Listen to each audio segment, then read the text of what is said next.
everybody, welcome to the online school. Online school मा यहाँहरु सबैजनालाई हार्दिक स्वागत छ। यो भन्दा अगाडिको भिडियोमा हामीले पेज नम्बर 53 को unit 2 main woman and children भन्ने युनिट को my heart leaps up when I behold भन्ने पोएम विलियम वर्ड्सवर्थले लेखेको पोएम हामीले पढेर सकिसकेको छौं। तपाईहरुले भर्खर मात्र यो भिडियो हेर्दै हुनुहुन्छ भने प्लिज यो भन्दा अगाडिको भिडियोहरु हेर्नु होला। तपाईले त्यहाँनिर सबै मजाले बुझ्न पढ्न सक्नुहुनेछ। आजको भिडियोमा हामी पेज नम्बर 54 को क्वेशन नम्बर सी मा हेर्नुस् त एनालाइसिस अफ द पोएम यो एक्सरसाइज गर्न गइरहेको छौं। 1 नम्बरमा छ note that for Wordsworth poetry is spontaneous overflow of powerful feelings recollected in tranquility. Read the poem carefully and see how this poem supports his view on poetry. अब हेर्नुस् त यहाँनिर अगाडि पेज नम्बर 52 मा त्यो पोएम सुरु हुनु भन्दा अगाडि एउटा प्याराग्राफ दिएको छ। दुईटा प्याराग्राफ छ, एउटा लामो छ, एउटा अलि छोटो। त्यो छोटो चाहिँ प्याराग्राफ कन्क्लुडिङ प्याराग्राफमा भनेको छ Wordsworth says poetry is the spontaneous overflow of powerful feelings that it takes its origin from emotions recollected in tranquility. यो भनेको के हो पहिला यो कुरा बुझ्नु पर्यो है। यो कुरा इम्पोर्टेन्ट छ। यो कुरा बुझेपछि क्वेशनको आन्सर आफै आफ लेख्न आइहाल्छ। अहिले मैले पढेको सेन्टेन्सको अर्थ के हो भने विलियम वर्ड्सवर्थ को विचारमा चाहिँ कविता भनेको एउटा यस्तो चीज हो अरे, यस्तो शक्तिशाली फिलिङ हो, यस्तो शक्तिशाली अनुभव हो जुन चाहिँ कुनै पनि मान्छेमा अरूको करकाप बिना आफसे आप नै आउँछ है। अनि के हुन्छ जब तपाई शान्त भएर बस्नुहुन्छ फेरि सम्झनुहुन्छ कुन त्यो पहिलाको कुरालाई त्यो नै के हो कविता हो भनेर भन्दैछ है। अब तपाईलाई यो कुरालाई कसरी प्रुभ गर्नुहुन्छ तपाई यो पोएम पढेर भनेर क्वेशन सोधिरहेको छ। कविताले कसरी यो अहिले हामीले पढेको कविताले चाहिँ कसरी वर्ड्सवर्थको भनाइलाई चाहिँ समर्थन गर्छ त्यो कुरा भन्नुस् भनेर हामीलाई सोधिरहेछ है। अब कसरी गर्छ होला त भन्दाखेरि एक त विलियम वर्ड्सवर्थले के भन्छ, विलियम वर्ड्सवर्थले नेचर पोएट हो, नेचरलाई धेरै प्रेज गर्छ। पोएममा चाहिँ रेनबोको कुरा उठाएको छ, रेनबोको विषयमा लेखेको छ। उ जब रेनबोलाई भनेको छ जब म रेनबोलाई देख्छु तब म आफसे आप उफ्रिन थाल्छु, खुसीले उफ्रिन थाल्छु। म सानोमा पनि यसरी नै उफ्रिन्थे, म अहिले जवान हुँदा पनि रेनबो देखेर यसरी नै उफ्रिन्छु र बुढो हुँदा नि म यसरी नै उफ्रिनेछु रेनबो हेर्दै भनेर भनेको छ है। यो भनेको के हो उसको नेचर प्रतिको एकदम पावरफुल र स्ट्रङ फिलिङ हो जुन उसलाई बच्चा हुँदा पनि त्यस्तै थियो, अहिले पनि उलाई त्यस्तै छ। उसले के गरेको छ आफ्नो पास्टको इमोसनहरुलाई रिकलेक्ट गरेको छ र अहिले त्यो चाहिँ उसले आफ्नो बचपनदेखिको अहिलेसम्मको सबै फिलिङहरु इमोसनहरुलाई चाहिँ उसले स्ट्रङली पोएममा चाहिँ समेटेर लेखेको छ। भनेपछि उसले यो जुन सेन्टेन्समा भनेको उसको कुरा र पोएमको कुरा मिल्यो है। अब यसलाई कसरी लेखौं भनेदेखि 1 नम्बरमा William Wordsworth WORDS himself as a nature poet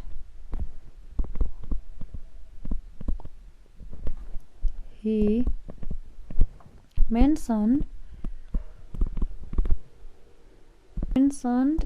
in the poem that his heart leaps up when he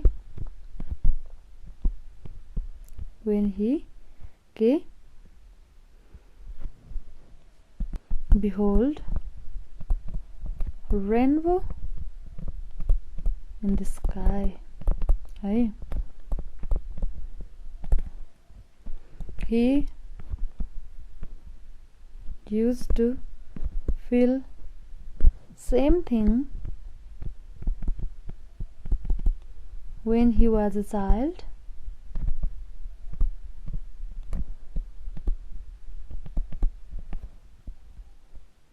and now he sees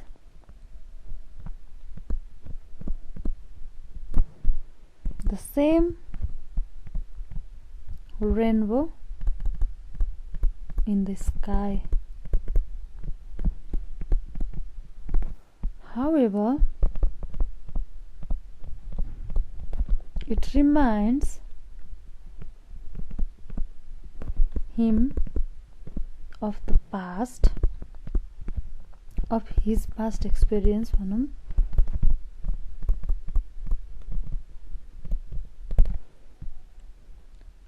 This is how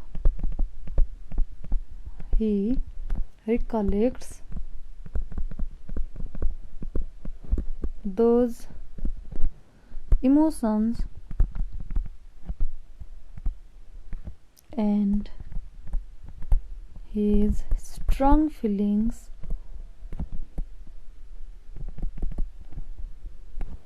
and writes the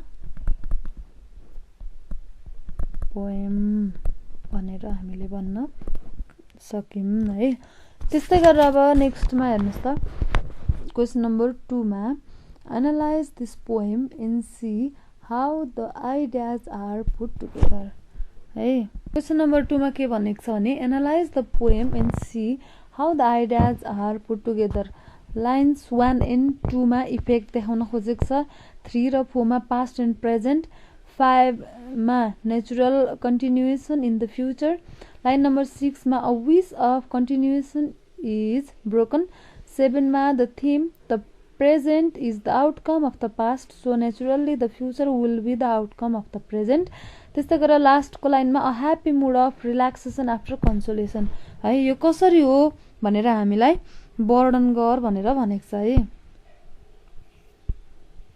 in the अब poem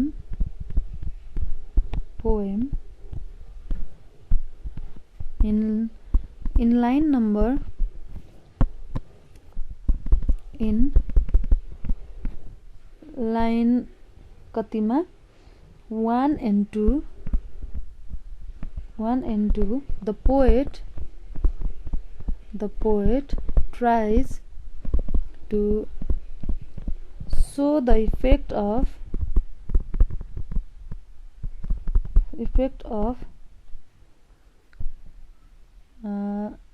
beholding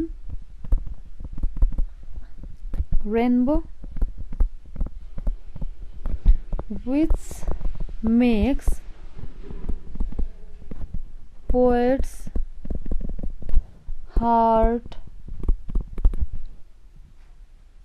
leap up and feel happy है। त्यस्तै गरेर on the same way in line 3 and 4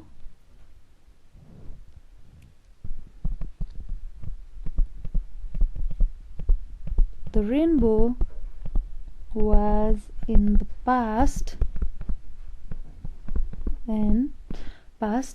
when he was a child, and still the rainbow is the same in his present very recently present age है। Past र प्रेजेन्टको कुरालाई पनि देखायो। पहिला पनि यस्तै थियो रेनबो, अहिले पनि ऊ यतिखेर जवान हुँदा पनि यस्तै छ भन्ने कुरा भन्यो। त्यस्तै गरेर similarly in line number 5 he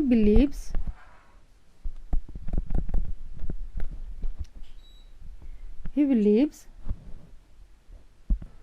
rainbow will remain the same till his old age, है। अनि in the line number 6, poet wants to die if the rainbow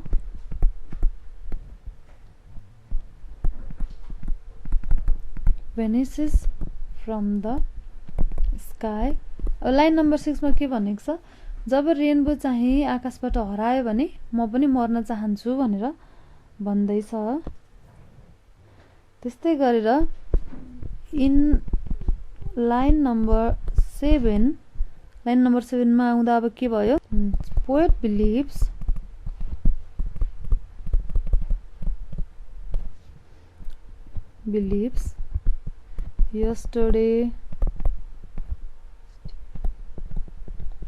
yesterday's child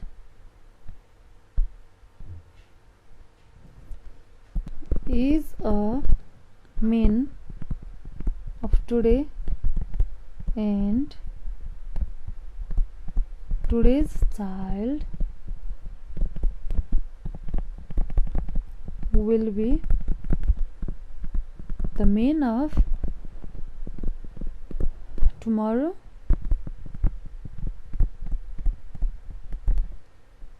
यो के भनेको, यो भनेको चाहिँ the past life guides the present and our present life determines our future भन्न खोजेको है। त्यस्तै गरेर इन लाइन नम्बर 8 and 9 के भएको छ, the poet wishes his days to be filled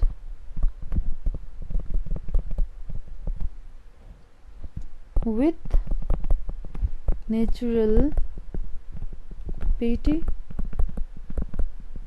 forever and feels happy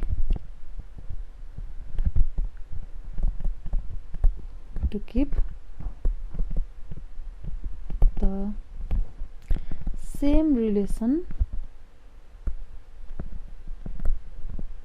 with the beautiful nature है। यसरी लाइन नम्बरलाई इन्डिभिजुअली हामीले इन्टरप्रेट गर्यौं है। त्यस्तै गरेर अब क्वेशन नम्बर 3 मा हेर्नुस् त। क्वेशन नम्बर 3 मा के भनेको छ भने examine the poet's use of the present tense, the past tense and the future tense in the poem. पोएटले यो छोटो पोएममा प्रेजेन्ट, पास्ट र फ्युचर तीनटै टेन्सलाई युज गरेको छ अरे। उसले त्यसरी तीनटै टेन्सलाई तीनटै कालमा यो कविता लेख्नुको उद्देश्य के हो भनेर सोध्दैछ है। अब के होला त, गेस गर्नुस् त। उसले आफू पहिला बच्चा हुँदाखेरिको कुरा गरेको छ, त्यो पास्ट टेन्सको कुरा भयो। ऊ अहिले वर्तमानमा यो युवा हुँदाखेरिको कुरा गरेको छ, त्यो प्रेजेन्ट भयो। र पछिसम्म पनि रेनबो रहिरहनेछ भन्ने कुरा गरेको छ, त्यो चाहिँ के हो, फ्युचर टेन्स हो। प्रकृति र मान्छे दुईटै समय अनुसार चल्ने भएको हुनाले मान्छेको लाइफ बच्चादेखि बुढो हुन्जेलसम्म समय सँगसँगै परिवर्तन हुने भएको हुनाले गर्दाखेरि यसरी कविले तीनटै कालको प्रयोग गरेको हो भनेर चाहिँ हामीले लेख्नु पर्यो है। अब यसलाई कसरी लेख्ने त भन्दाखेरि in the poem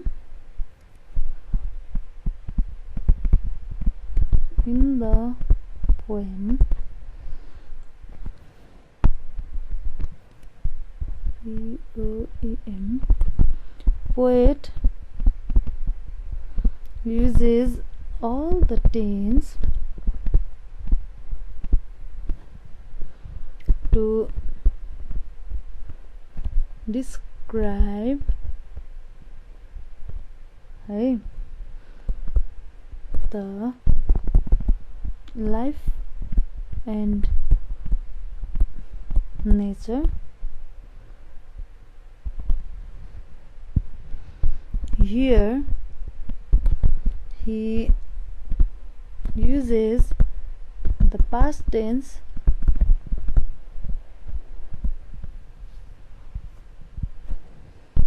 and says there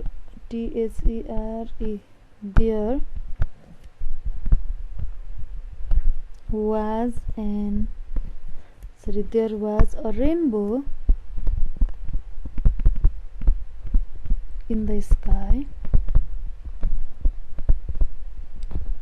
when he was a child है त्यस्तै गरेर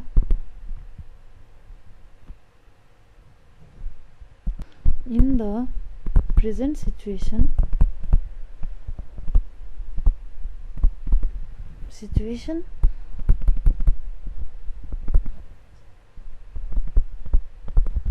the rainbow is still in the sky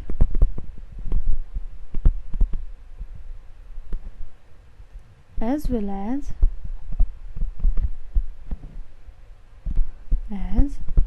he hopes it will be in the sky in the future too है यो हुनाले गर्दाखेरि however life is so much related to nature and it runs with time भन्ने कुरा चाहिँ हामीले पत्ता लगायौं है त्यस्तै गरेर अब हेर्नुस् त discussion questions writing practice interpret the poem in any way you like यो त अब तपाई आफैले गर्नुपर्ने कुरा हो तपाईलाई यो पोएम कसरी मन लाग्छ त्यसरी नै इन्टरप्रेट गर्नुस् रे भनेर भनेको छ मैले अघि पनि भने पोएमलाई इन्टरप्रेट गर्ने तरिका व्यक्ति अनुसार फरक हुन सक्छ तपाईले कसरी अन्डरस्ट्यान्ड गर्नुभयो पोएमलाई त्यसरी नै इन्टरप्रेट गर्नुहोस् त्यस्तै गरेर क्वेशन नम्बर 2 मा के छ हेर्नुस् त what does the poem mean by natural pity अब नेचुरल पिटी भनेको के हो भनेर थाहा पाउनु भन्दा पहिला पिटी भनेको के हो भनेर बुझ्नुस् अगाडि पेज पल्टाइहाल्नुस् त पेज नम्बर 53 मा डीप रेस्पेक्ट फर गॉड और रिलिजन भनेको छ भगवान प्रति अथवा कुनै पनि धर्मप्रति एकदमै गहिरो सद्भाव भावना रेस्पेक्ट हुनुलाई चाहिँ पिटी भन्दो रहेछ अब नेचुरल पिटी भनेको चाहिँ के हो त भनेर क्वेशन छ के हो त क्वेशन नम्बर 2 मा नेचुरल पिटी भनेको के हो त the poet means that nature is the creator, or it means nature is a god for all living and non-living things. Hey, so we Vandani, he wants to